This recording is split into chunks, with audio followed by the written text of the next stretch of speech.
I wonder what my life will be like, and if I will have any opportunity to do something good or great with it.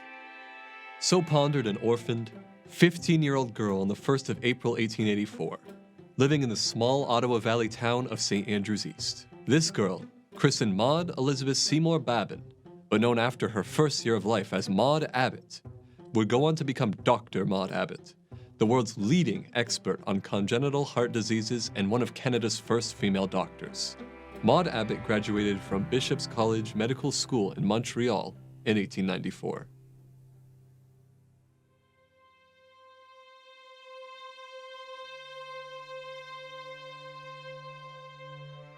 Maud was born in St. Andrews East in 1869. Her father, Jeremiah Babin, had been a respected Anglican minister in Buckingham, Quebec. Claire Rothman, the author of The Heart Specialist, a novel inspired by Maud Abbott's story, describes how a particular event in Jeremiah's life would go on to affect the livelihood of his whole family. Now, when Jeremiah Babin was setting up his household as a minister in adult life, he'd just married, things were looking great. One of his brothers brought this crippled sister to his home and said, please deal with her. He apparently hid that crippled sister in an upper room of his house in the attic, and then didn't speak to anybody in town about the presence of this sister. Several months later, the sister's body was found drowned in a river. Jeremiah was charged with her murder. Even though he was eventually acquitted, his reputation was destroyed, and with public opinion against him, he fled to Kentucky, leaving behind his daughter and pregnant wife, Elizabeth. Elizabeth returned to her hometown of St. Andrews East, where she gave birth to Maud, her second daughter, and just 18 months later died of pulmonary tuberculosis. Maud and her older sister, Alice, were now effectively orphans, in the care of their maternal grandmother, Frances Mary Abbott. It was Frances who made the decision to erase their children's tainted paternal history, changing their surnames from to Abbott.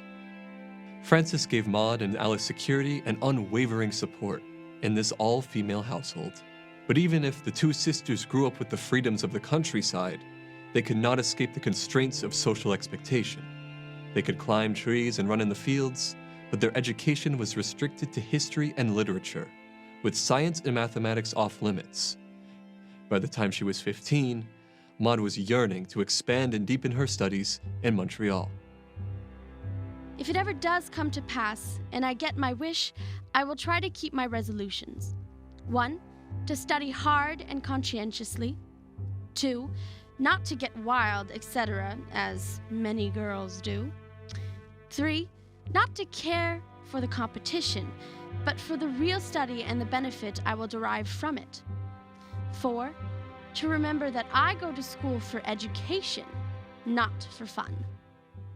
Her grandmother let her move to Montreal, to live at first in the care of her cousin, John Abbott, and to study at a private girls' school.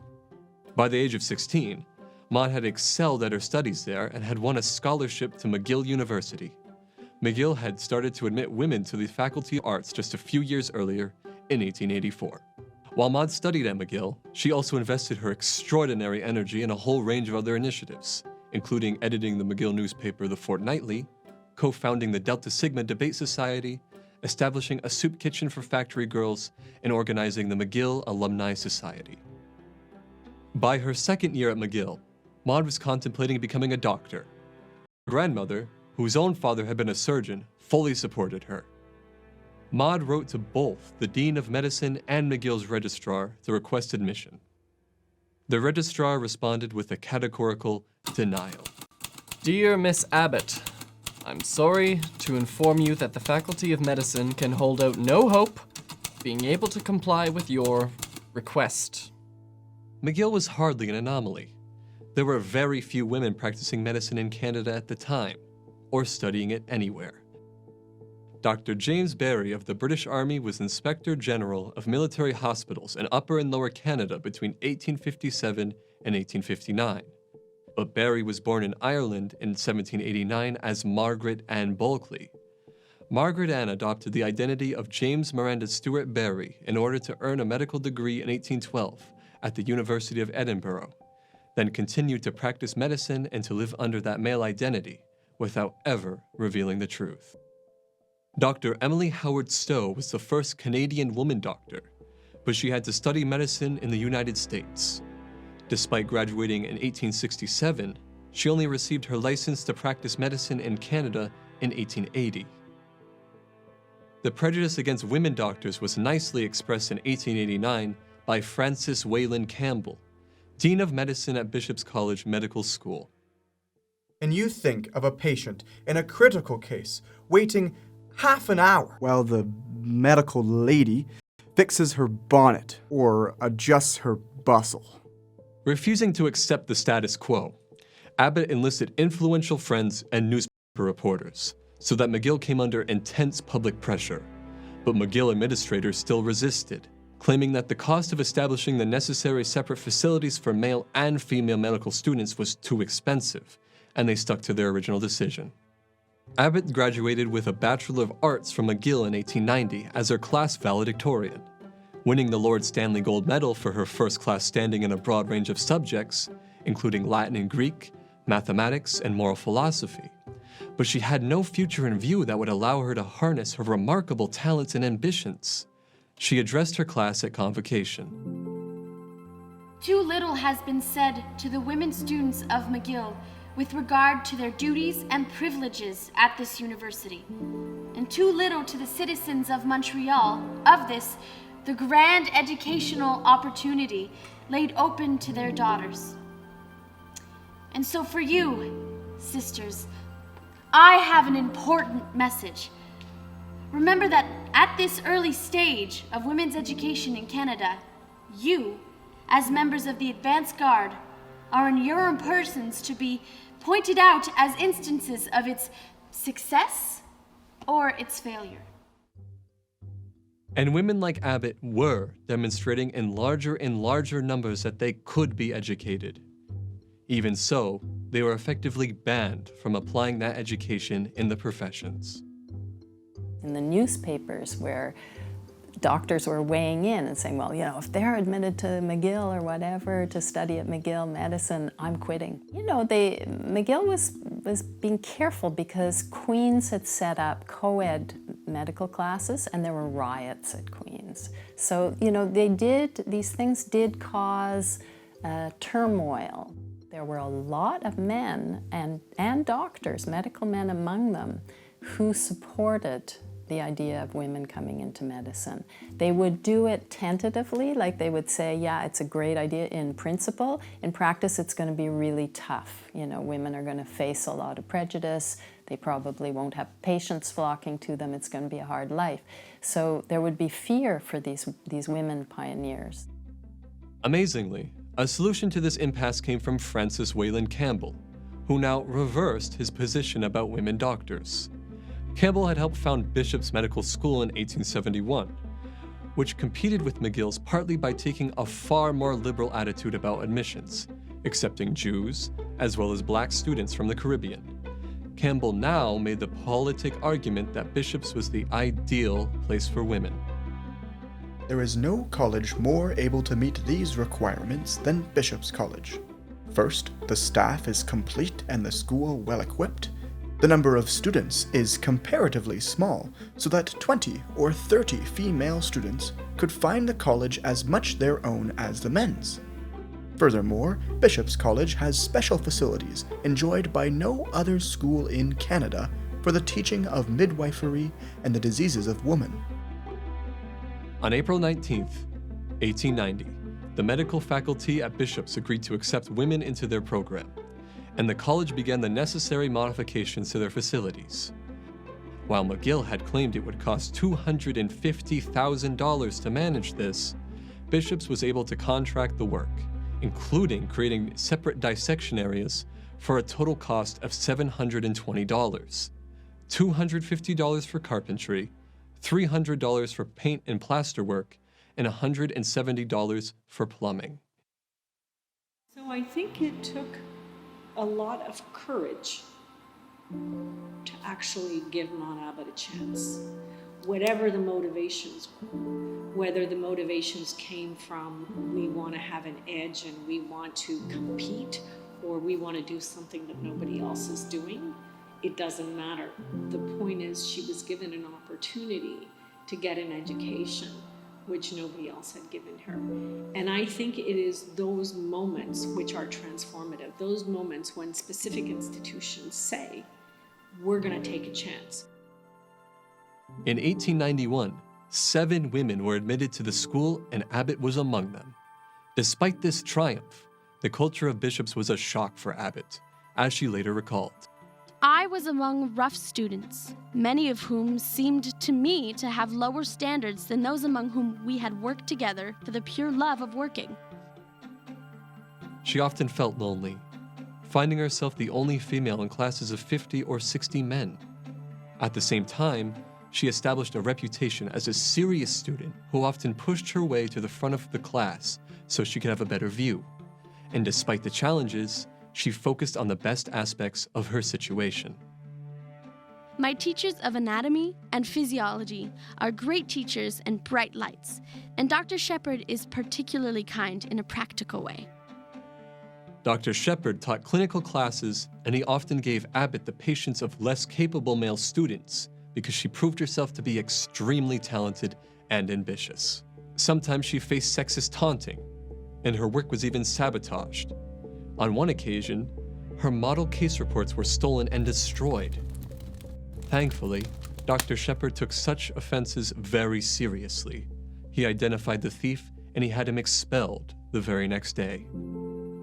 With the general current against her, but some strong allies behind her and her own adamant spirit to sustain her, Abbott excelled at bishops as she had at McGill. She came first in her classes in medical jurisprudence, ophthalmology, and pathology, won the Practical Anatomy Senior Prize in 1892, and, when she graduated in 1894, received the Chancellor's Prize. Bishop's Medical School had 246 graduates over its existence, from 1871 to 1905, and Abbott was one of just 12 women who received a medical degree there. Now Abbott applied to McGill again, for a summer semester, and when she was refused admission again, decided that she would go abroad to study, taking Alice with her. Her reputation and professional connections ensured that as she traveled, she had the chance to study with the most eminent experts and practitioners in Europe. In Heidelberg, surgery with Dr. Vincenz von Czerny. In Zurich, pathology with Professor Hugo Ribert. Gynecology with Professor Theodora Weider, and nervous and mental diseases with Professor Auguste Forel. In Vienna, more pathology with Drs. Alexander Kalisko and Eugen Albrecht, autopsy methods with Dr. Karl von Rokitansky, and obstetric gynecology with Dr. Ernst Wertheim. Practicing medicine for a few months in 1897 in Scotland and England, Abbott then returned to Montreal with her sister Alice, setting up a practice in obstetric gynecology. But Abbott's greatest achievement still lay in her future, and perhaps her greatest strength beyond her familiarity with a very broad range of medical fields was that she understood how to organize and synthesize available information into the most accessible and productive form. Abbott now applied herself to the subject of congenital heart disease, an understudied, non-lucrative area of medicine. Using her expertise in pathology, she examined 5 years of records from the Royal Victoria Hospital about blue babies who suffered oxygen deprivation from a congenital heart condition. She published her findings in the article on so-called functional heart murmurs in the Montreal Medical Journal in 1898. This and her subsequent articles, exhibitions, and books on the subject massively expanded knowledge of the field. Even while she was denied promotion and equal pay in her various positions in Montreal, she soon became a globally recognized expert in congenital heart disease. Dr. William Osler, often regarded as the father of modern medicine, became her mentor and friend, and he asked her to contribute the chapter on congenital heart defects to his encyclopedic Systems of Modern Medicine. As curator of the McGill Medical Museum, Abbott developed a classification system, her so-called case method, that made the array of specimens accessible and useful to medical researchers. In 1910, at this point a well-respected, world-renowned doctor, Abbott was finally recognized by McGill with an honorary diploma. Later, in 1936, the university would bestow its first honorary doctorate upon her. Nevertheless, the university's Faculty of Medicine continued to refuse women admission into their medical program until 1918. Maud celebrated her recognition from McGill with the people of her hometown, who were proud of the woman they knew as their Maudie. Her international career continued to carry her all over the globe. Everywhere she went, people were eager to meet her, and she continued to forge professional connections and to push the boundaries of medicine throughout her life. Her discoveries may have had their greatest impact after her death on September 2nd, 1940. I feel that her contributions really provided a backdrop or a base from which the field could really grow in a way that was well articulated, well documented, and very, very precisely described. And that is a huge contribution to the growth of knowledge. In the course of forging an extraordinary life, Maud Abbott went from the small town in Quebec where she was born to youthful study in Montreal at both McGill and Bishop's, to professional development in the centers of medical expertise in Europe, before coming back home to prolong and enrich the lives of so many people, to expand massively the frontiers of medical knowledge through a systematic and scientific approach, and to inspire others, women and men, to equally bold paths.